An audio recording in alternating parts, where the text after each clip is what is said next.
Good evening, everyone, and welcome to a very special edition of Political Forum. My name is Mike Jacobson, and thank you for joining us. Tonight we have Mari Cohen of Southside Weekly. She's the senior editor at Southside Weekly, and tonight we are going to try, to the best of our ability, break down yesterday's election in Chicago. So now is your chance. If you have a question, comment, anything that you want answered, give us a call. The number's at the bottom of the screen, 312-738-1060. That's 312-738-1060. And please, you can also watch us live online at cantv.org/hotline. And we're also streaming live on Facebook. So just go to Facebook, look up CanTV Chicago, and boom, you will see us right here talking to you. So there's many different ways to interact with us. We just hope that you do tonight.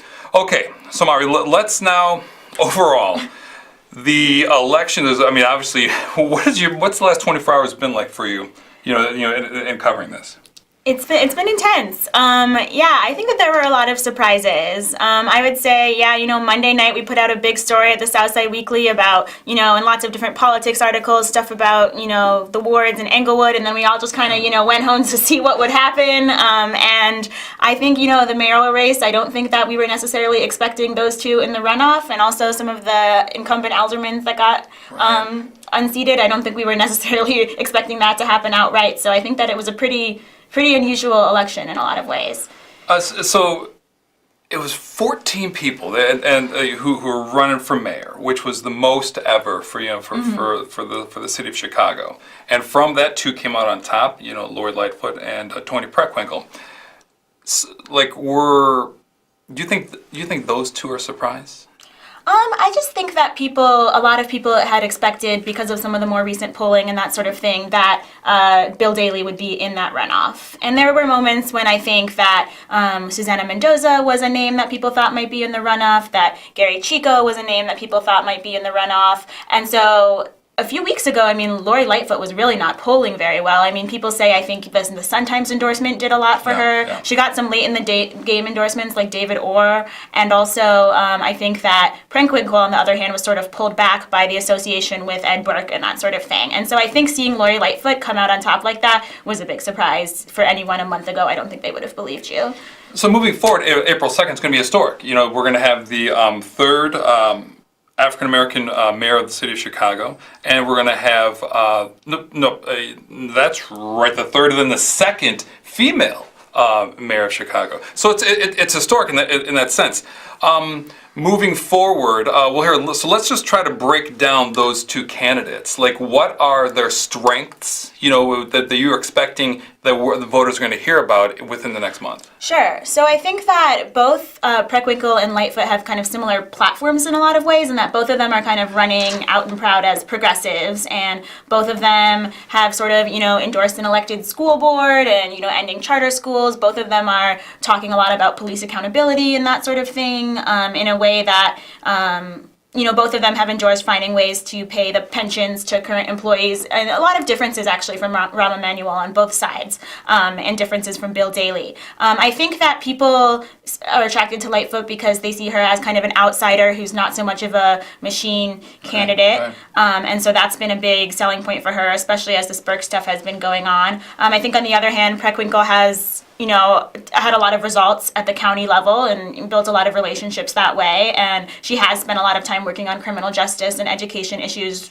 there and as an alderman. And so some people say that she has a track record on those counts. And so I think that, because they both do kind of have these progressive platforms and are running that way, it's going to come down to some pretty small details and differences in their backgrounds when it comes to what happens. Yeah, so let's talk about that, because one of the things that you brought up when we were talking before is really the police accountability and where each of those two candidates stand. What are some things that you've heard, from voters in Chicago about those two issues? Sure. I think that is a big issue when it comes to Preckwinkle supporters, that they tend to point to, or people who are anti-Lightfoot and who might be Preckwinkle supporters.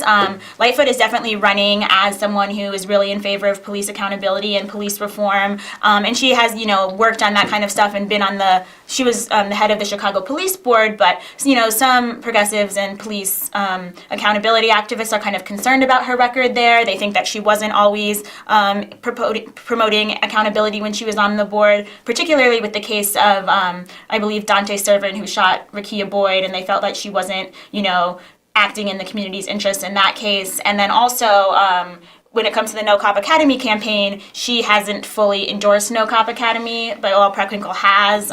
She has said that she doesn't want this facility built, but she wants another one built, and so I think that that's been kind of a sticking point for some organizers. So that's kind of one of the big differences that I've seen people talk about. Also, there's been some talk like some voters are still rather upset with Tony Preckwinkle about that sugar tax increase. That happened a while ago, though it since has gone away. But people haven't forgot about that and how it affected their pocketbooks. Do you think that also could be something moving forward that people might remember, and especially when they go to the polls in April? Definitely, especially because I think that that's one of those issues that kind of a lot of people dislike it across the political spectrum. Yeah. So, maybe more people on the right, libertarians, don't like it because it's another tax, whereas a lot of people on the left see that as a regressive tax that's going to be hurting more low-income people, and they would rather have, because it taxes everyone, and it's better to have, more progressive taxes on the rich. And so a lot of people don't like it across the political spectrum, and so I think that could be a problem for her.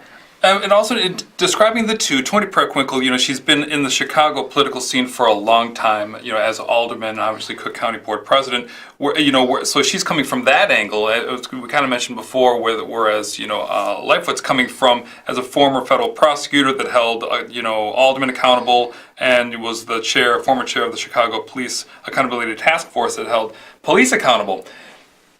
How do those two candidates in those regards how are people going to be able to differentiate? Because people might think that Ms. Preckwinkle was with more of the Chicago machine politics, whereas Ms. Lightfoot is not. Yeah, I think that that's definitely something that is going to come up because for example, like Preckwinkle has been sort of known to stand by people in the machine. She has a lot of relationships there. I think one of the biggest example that people are concerned about is with Joe Barrios. When he was kind of found to have been using this unfair property tax assessment system, Preckwinkle stood by him, even when a lot of progressives were supporting Fritz Kagi against him. And that was a big issue for a lot of people. And so I think that if she wants to make the case that she's not machine, which it seems like she wants to make that case, right.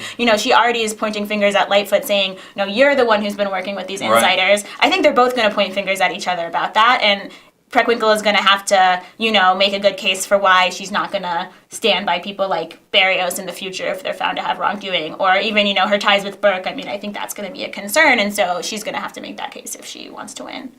So now let's talk just about turnout. It kind of surprised me, that yesterday's turnout was somewhere around, 1 in 3, about 33%, 34%, about 540,000 registered voters cast a ballot.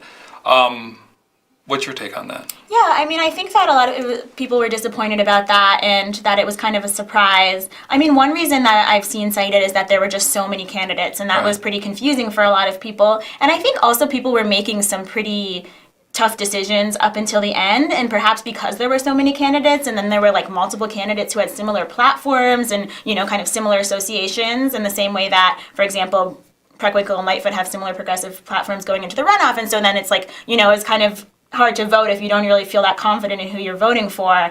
But another thing, too, that I think is important to remember is that the turnout percentage is a percentage of the number of registered voters, and overall registered voters in Chicago have increased. The numbers of registered voters has increased since 2007, and so that it doesn't necessarily mean that fewer people are voting. It's just if the percentage is lower, and it's good to have more people registered, even if they're not all coming out. So of the candidates, of the other 12 candidates who didn't get into the runoff. You have Daley, who finished 3rd, Willie Wilson 4th, Mendoza finished 5th, Amara Anya finished 6th, Jerry Joyce, Gary Chico. Surprises about that, or what do you take from the people who just were let out? Sure. Well, I think that, as I talked about before, the Daley loss is a big surprise, just because it's the Daleys. They've done, either have this big history in Chicago. He had a lot of money. He had the most money, almost twice Preckwinkle's totals by the end. I think she had the second most. And that's a good question because to break on that, because Ken Griffin, gave him a lot. Yeah. of money. And Yeah. so now the questions is now what's going to happen with that? And is that money is now Mr. Griffin, is he now going to is he going to support someone else? Right. I don't know if Daley's going to make an endorsement. I mean, it would be really interesting if he did. Also, I think, like, in some ways, there are some people who would take a Daley endorsement as a positive thing, and then there are some people who would take a Daley endorsement as a negative thing, because they would see it as an alignment with the machine. So I don't even know if he's going to. I don't know if his voters are going to come out for one of these candidates, if they're going to stay home. I think, I know that there was a lot of grumbling about Jerry Joyce perhaps stealing Daley's votes, which is sort of an interesting result because he got a lot of votes on the northwest side and on the southwest side. And kind of among communities, I think, with a lot of like police officers and firefighters, majority white communities there. And those might have been Daley based in other elections. And so I know that that's been kind of something that people have been talking about. Right. So that was sort of an interesting result that perhaps wasn't expected. And then I think the other big surprise is probably, well, I don't know if it's a surprise because like I think you could have seen it coming with the amount of money and attention spent, but Willie Wilson got the most votes in a lot of wards, and especially kind of in majority black neighborhoods on the west side and on the south side, like the mid-south side. And so he really took those neighborhoods, and Preckwinkle came in second in a lot of them, so it's possible she'll get those votes. But I think that going forward, it's interesting to think, Willie Wilson's message really is appealing in those neighborhoods, and he's really getting a lot of excitement and votes. And so what is he doing that other candidates aren't doing? Right, yeah, he won, I believe, the most wards, won 14 wards, and just like the last mayoral election, where I believe he finished third, and now again, he's got another high, you're absolutely right, he got a lot of votes coming in, and so the question is, like, what does he do? How does he get the support that he gets? And you're right, how are the new candidates, are they able to transfer that? What about Suzanna Mendoza? I thought it was like maybe a bit surprising that she didn't do better because earlier in polling it had seemed like maybe she was pulling ahead a little bit more, or that she was in the pack. She did get the majority of votes in a lot of the wards that were more like Latino wards on the west side and south side in Chicago. I think that maybe what happened is there were kind of a lot of these sort of government ROM associated candidates, and she just sort of fell into the masses of them. I'm not sure she really had anything that distinguished her that much from the other candidates in this race. But yeah, I think that it's going to be interesting to see where those votes go. I don't know if, maybe they're going to go to Preckwinkle because they both already have worked in government and, they have that kind of association. But I don't know if she's going to endorse someone. That would be kind of interesting. I mean, I think she and Preckwinkle fought a lot during the campaign, maybe because they both saw each other as big challengers. So I'm not sure if she's going to want to endorse Preckwinkle. Mm-hmm. So, well, I believe when the latest news came out about Preckwinkle, and I believe it was a issue with a staffer, it was both Mendoza and Lightfoot who came out almost together against Preckwinkle. I think that just happened just last week or 2 weeks ago. So it'd be interesting to see maybe if Mendoza would, back Lightfoot. Right. We'll have to see. Definitely. So.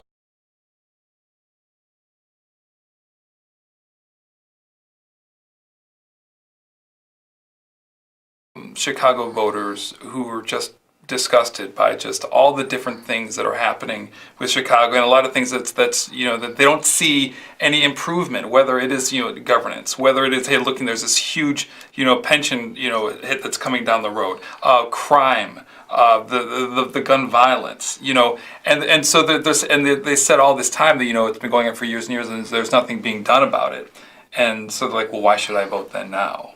Yeah, I mean, I think that makes a lot of sense as a reaction that people have. And if you look at some of the areas where there's low turnout historically and this year, is, for example, I just finished some reporting about Englewood neighborhood on the south side, and Englewood is divided into 5 or 6 wards among one community, and we interviewed a lot of local activists and current aldermen and challengers who talked about how this kind of can make it difficult to get anything done in the neighborhood as a whole because there's so many aldermen and so many different local offices that you have to go through, and they don't all get along and they're not always at the same table. And so I mean, if you live somewhere where that is your community is sort of gerrymandered in this way that makes it hard to, you're not going to have a lot of faith in the political system, and you're going to feel kind kind of like frustrated, and like your neighbor across the street has like a different alderman, and it's all like very, confusing. And it's just like, there's a lot of things that happen in Chicago politics, and that's just like one example I'm talking about. But there's the Burke thing, who just won again, and which we'll get to. And so I think it's understandable that people are disillusioned. I do think that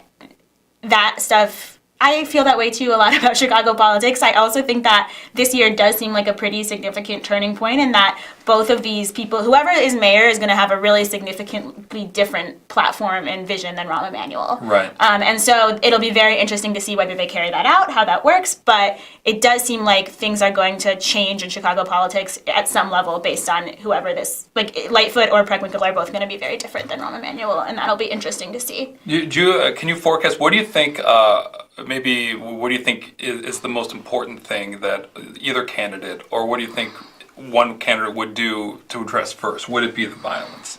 Would it be pensions? Would it be taxes? Would it be, what do you think is the most important thing?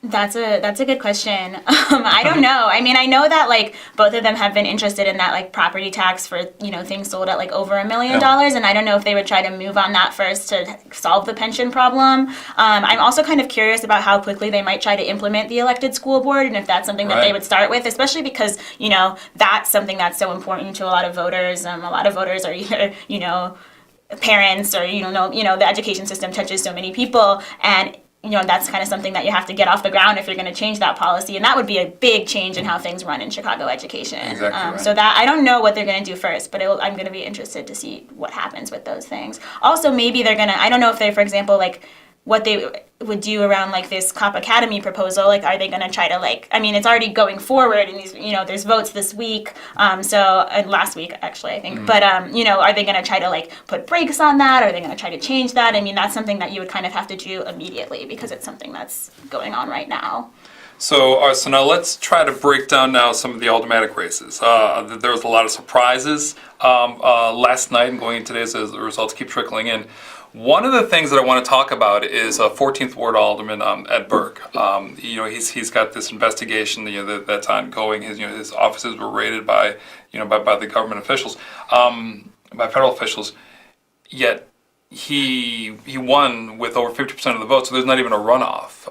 What's your take on that? Honestly, I was surprised, and maybe I shouldn't have been surprised. Like, I've lived in Chicago for about 6 years now, so maybe if I'd lived here for 10 years, like, I wouldn't be surprised. But I really thought that it would at least go to a runoff, just because of everything that's been happening, and also because, the demographics of his ward has changed a lot, and it seems like he's not really in touch with a lot of the, Latino voters that are living there now. And, the other challengers, had some pretty big, endorsements, like Chuy Garcia for Tanya Patino. And so I just thought it would at least go to a runoff, and that it would be that hard to get elected with that much of the vote, if you are under federal indictment. But I guess I underestimated his power base and the number of years he's been there, and, all of his money and everything. So. Interesting. Yeah. Then, so there's some other people that a lot of aldermen have been around a long time who lost straight out. First Ward, Moreno. 45th Ward, John Arena, and 49th Ward, Joe Moore. And a lot of them, like, by landslide, they weren't even close.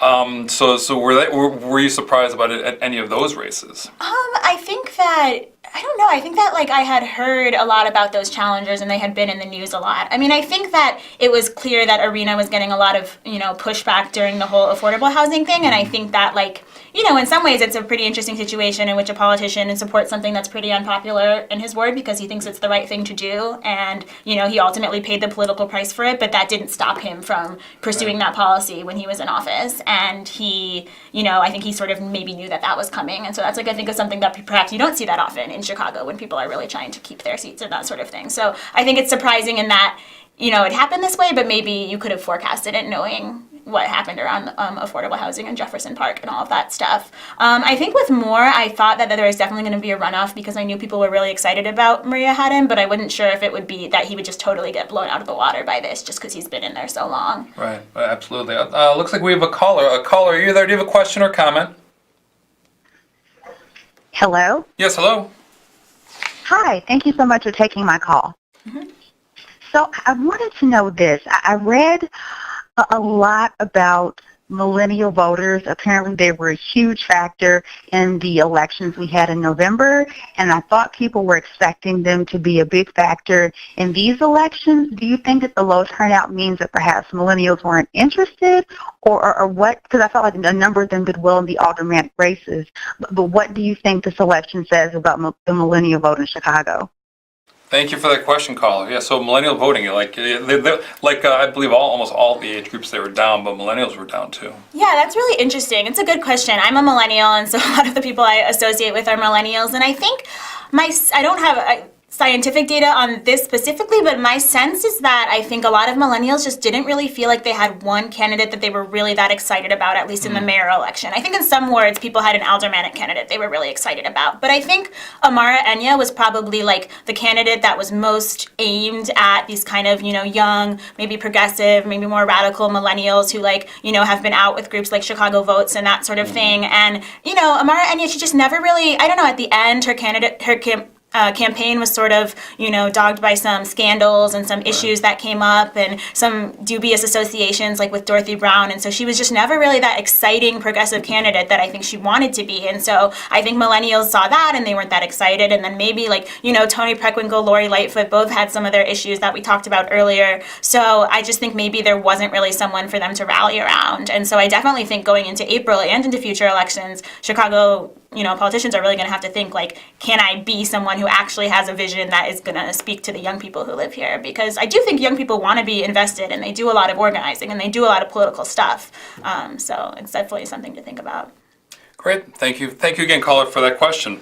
So we have about 4 or 5 minutes left in the show, but I want to make sure we talk about a lot of incumbents are heading to runoffs, I believe. So this is kind of fluid how many runoffs we have in terms of the aldermanic races. But Leslie Hairston in a runoff with Mr. Calloway. What do you think about that race? I think that'll be really interesting. It was close, but I think that things could change. One big issue there is the community benefits agreement for the Obama Library, and Hairston doesn't support it. And a lot of people there, referendums on that, a lot of people really support that agreement, and so that could be a big factor in that race. Raymond Lopez, 15th Ward, that's going to run up, but he almost beat that. He had, I want to say, almost 49% of the vote. Yeah. So, but that's going to run up. Did that surprise you? It did. I've been covering that race, and I was surprised just because, I don't know, he's not popular with some voters in his ward, and there were campaigns. He had a Fuera Lopez campaign, Get Out Lopez, and, all of the challengers were really, he didn't show up to any forums, and at all the forums, they were really against him. So maybe there were just too many challengers. I don't know if they're going to unite for this next one, but I was kind of surprised to see him go that far. Deb Mell, Tony Folks, even Patrick O'Connor, who was considered, he's Rahm's number 2 person. He is going into a runoff. So I don't know if is that surprising or not surprising. I think maybe. It's hard not to see a lot of the things that happened in this election as kind of a repudiation of Rahm, just because his policies and the things he supported are not really what Lightfoot and Preckwinkle are saying. And then his number 2 is going to a runoff. Joe Moore, who was also kind of considered a big Rahm ally, is out, and so a lot of this I think is kind of a repudiation of him and his people. City Treasurer, we got to get into this too, between Melissa Conyers-Irvin and Amaya Pawar. That's going to a runoff. So did that surprise you? I don't think so, just because it was people don't know that much about treasurer, and there were so many candidates, and so I think it's not that surprising that it's going to a runoff, but it was very close, and I'll be very interested in what happens, because I feel like, at least for me, Amaya Pawar was a more recognizable name because he was an alderman and kind of he had that brief governor run and stuff like that, and had these kind of big public bank plans, and so it'll be interesting if he capitalizes on that in the general. And then also those runoffs were the open seats in the 20th Ward, the 25th Ward, 39th and 47th, Pawar's a previous ward, so there's a lot of activity going on. As we wrap up, we have about a minute or so left. Can you forecast what we're going to see in the next month? I think that there's going to be a lot of ads, a lot of campaigning. Yeah. I'm guessing that the mayoral candidates are going to be going after those Willie Wilson wards, those Suzanna Mendoza wards, to see who gets those. And I'm also guessing, I don't know, those aldermanic candidates, those wards where there's runoffs. You're not going to get a rest if you live in one of those wards. They're going to be out there canvassing. Just because things were so close, anything could happen. They're going to be trying to make the case. And what about the turnout again? We're harped on it a little bit before. Again, that 34%. The caller mentioned it too. Do you think you might expect to see more people maybe for this April election? I mean, it's possible. I mean, first of all, it's warmer in April. That makes it true. easier to get out. Second of all, I think that like maybe if you only have two choices and you have a better sense of who they are and it feels more like the final chance, maybe that will bring more people out. Well, there you have it, guys. So that was a quick 25 minutes, but we are just about wrapped up. So I want to thank Mari for coming on tonight. Thank you so much. Appreciate it. And thank you guys all for calling. Thank you all for calling, and thank you all for watching tonight's show. Again, this is Political Forum, which is brought to you by CAN TV. Tune in next week and tune in all month long in the month of March as we're going to continue to have some political coverage. We're going to try to bring out some candidates who are in some runoffs, and so you want to stay tuned to that. So until then, everyone have a good night.